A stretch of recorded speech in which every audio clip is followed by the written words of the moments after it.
예수님께서 사단의 시험을 이겨내시고 광야에서 사단의 시험을 이겨내시고 갈릴리로 돌아오셨습니다.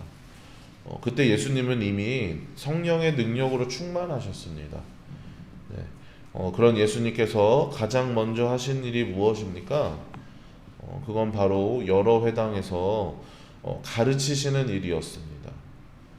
예수님은 여러 회당에서 가르치셨고, 그리고 많은 사람에게 칭송을 받았다, 영광을 받았다고 이렇게 말씀에서는 기록하고 있습니다.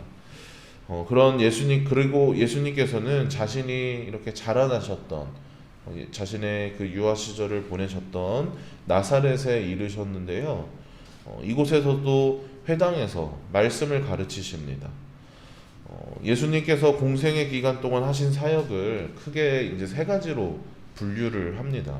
그렇게 세 가지로 묶어서 예수님의 3대 사역이라고 부르는데, 예수님의 3대 사역에는 무엇이 있냐면 가르치시고, 그리고 전파하시고, 그리고 치유하신 사역이 있습니다.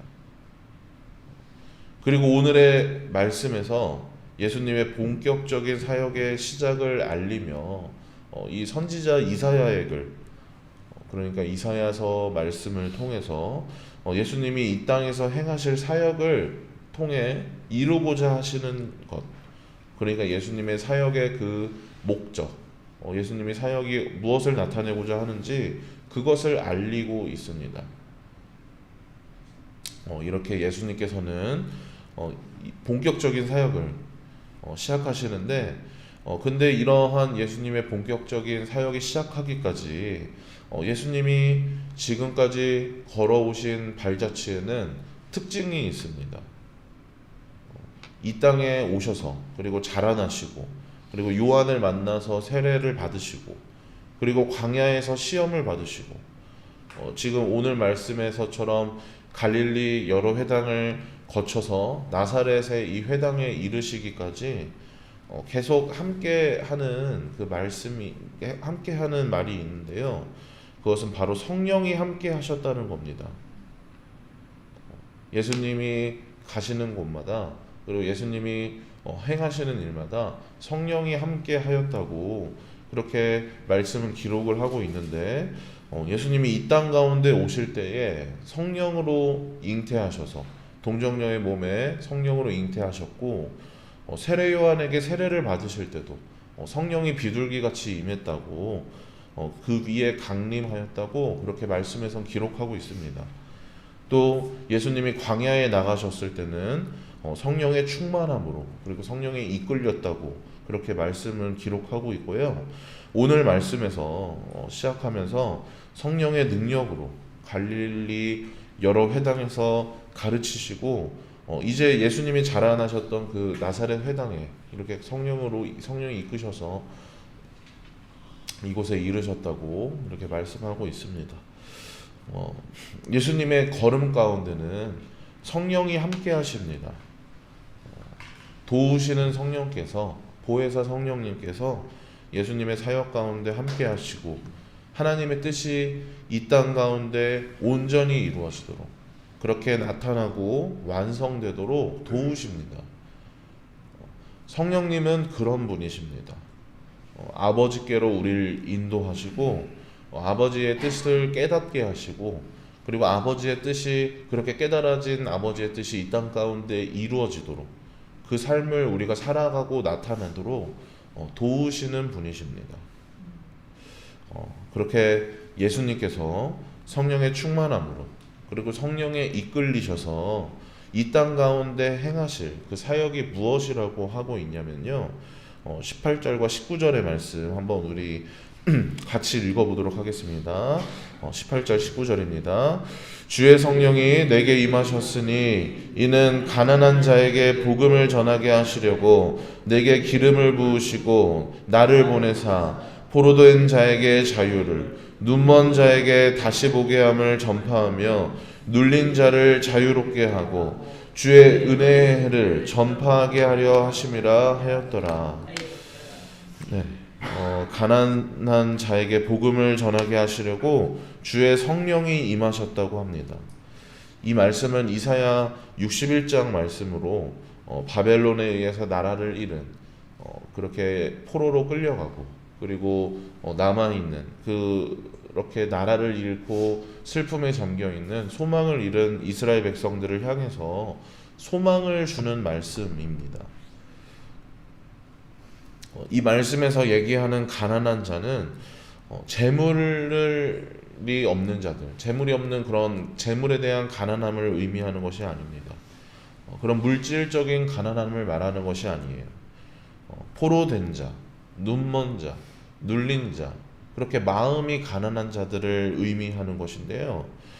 이러한 말씀은 마태복음의 그 산상수훈에서 시작할 때 심령이 가난한 자는 복이 있나니 천국이 저희 것이미요 라고 예수님께서 말씀하셨는데, 이 말씀에서의 가난한 자를 의미하는 것입니다. 그렇게 마음이 가난한 자들에게 복음이 들려옵니다. 우리가 복음이 들려지지 않는 까닭은 자기의 의 그리고 자기 만족, 그 어떤 교만함들이 가득하여서 그 교만함으로 부유하였기 때문에, 그 마음이 교만함으로 부유해 있기 때문에 복음이 들려지지 않는 것입니다. 예수님을 만나고 변화된 이들을 보면요, 그들이 가장 가난할 때, 그들이 그 마음이 가장 가난함 가운데서 예수님을 만나고 변화되었습니다. 베드로가 예수님을 처음 만났을 때 어땠습니까? 그는 아무것도 건져 올리지 못했던, 그렇게 빈 그물만 끌어올렸던 그런 가난한 상태에 있었습니다. 계속되는 실패, 낙담하고 있을 때, 그때 예수님을 만나고 예수님의 말씀대로 깊은 곳에 그물을 던져서 그물이 찢어질 정도의 고기를 잡았습니다. 그때 베드로가 예수님께 어떻게 고백하였냐면, 주여 나를 떠나소서, 나는 죄인이로소이다 하면서 자신의 그 심령이 가난함을, 자신의 지금 이 심령이 가난해 있음을 예수님께 고백하였습니다. 또한 이렇게 예수님의 그 공생의 사역 가운데 하셨던 그 말씀들을 보면은 삭개오를 아실 겁니다. 그 키 작은 삭개오, 뽕나무를 올랐던 삭개오는 주변에 친구라고는 아무도 없고 자신들과 함께하는 이들은 아무도 없고 늘 그렇게 외롭게 살아왔습니다. 그런 거가 예수님의 소식을 듣게 되고 예수님을 만나고자 그렇게 나아갔을 때 예수님께서는 직접 삭개오를 향해서 손을 내밀어 주시고, 그렇게 예수님께서는 삭개오를 찾아오셔서 그의 집을 방문하셨는데, 그렇게 그의 친구가 되어 주셨는데, 그렇게 예수님이 그 손을 내밀어 주셨을 때, 그렇게 친구가 되어 주셨을 때 삭개오는 예수님 앞에 고백하였습니다. 앞으로 절대 부당한 이득을 취하지 않고, 그리고 이미 부당한 이득을 취한 것이 있다면 그것을 모두 되갚아 주겠다고 자신의 그 연약함, 자신의 가난함을 고백하였습니다. 이뿐인가요? 예수님의 주변에는 늘 그 사회에서 소외받던 이들, 소외당한 이들, 마음이 가난한 이들, 세리와 죄인과 그리고 창녀들이 자신들의 죄를 고백하며 그렇게 연약함 가운데서 예수님을 영접하였습니다. 이처럼 마음이 가난한 자들이 자신의 부정함과 그리고 더러움과 추함과 죄악됨을 깨닫고 예수님 앞으로 나아갑니다. 예수님이 전파하시는 그 복음을 듣고 하나님의 나라를 경험하며 그렇게 그들은 참된 자유를 누리게 되었습니다. 포로되었던 그들의 마음이 자유하여지고 멀었던 눈이 띄어지고 그렇게 하나님의 나라를 바라보며 눌림으로부터 자유하여서 진정한 그 천국의 복음을 경험하였던 겁니다. 21절의 말씀과 같이 예수님께서 말씀을 가르치시고 전파하시고 치유하심으로 가난한 자들에게 복음이 전해져서 포로된 자는 자유를, 눈먼 자는 다시 보게 함을, 눌린 자가 자유롭게 되어짐을, 그렇게 주의 은혜의 해가 전파되었습니다. 우리 21절 말씀 한번 같이 읽어보도록 하겠습니다. 21절입니다. 이에 예수께서 그들에게 말씀하시되 이 글이 오늘 너희 귀에 응하였느니라 하시니, 네, 이렇게 오늘 너희의 귀에 응하였느니라 하는 그 말씀대로 예수님이 그렇게 하셨던 그 말씀대로 이루어졌는데요. 이 말씀을 세번역 성경에서 보면 예수께서 그들에게 말씀하셨다, 이 성경 말씀이 너희가 듣는 가운데서 오늘 이루어졌다 라고 세번역 성경에서는 기록하고 있습니다. 예수님을 통하여서 그 가난한 자들에게 전파되었다는 이 말씀, 이사야 61장의 말씀이 이루어졌습니다. 마음이 가난한 자들에게 이 복음이 실현되었습니다. 당시 유대인들은 메시아를, 자신들을 구원할 메시아를 기대하고 기다렸습니다.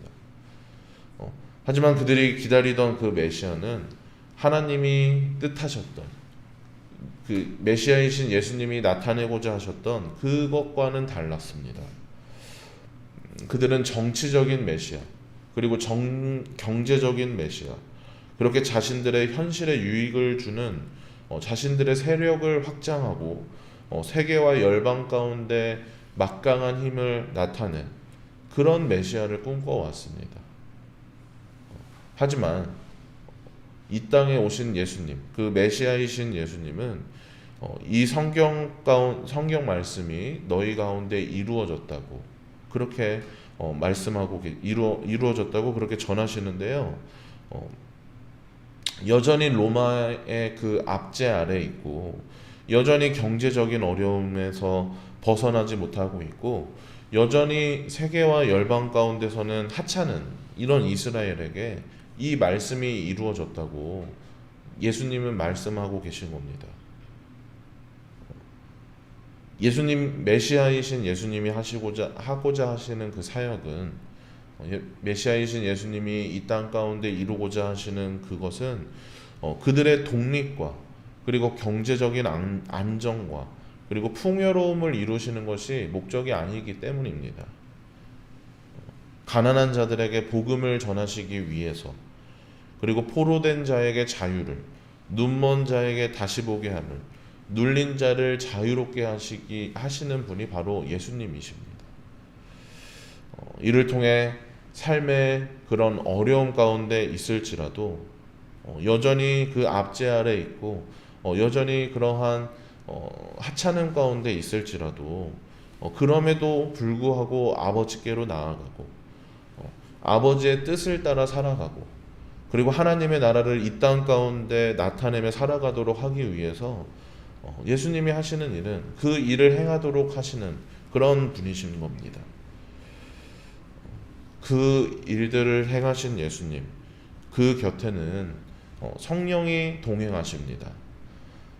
예수님을 이끄시고 마음이 가난한 자들에게 진정한 부요함을 경험하게 하십니다.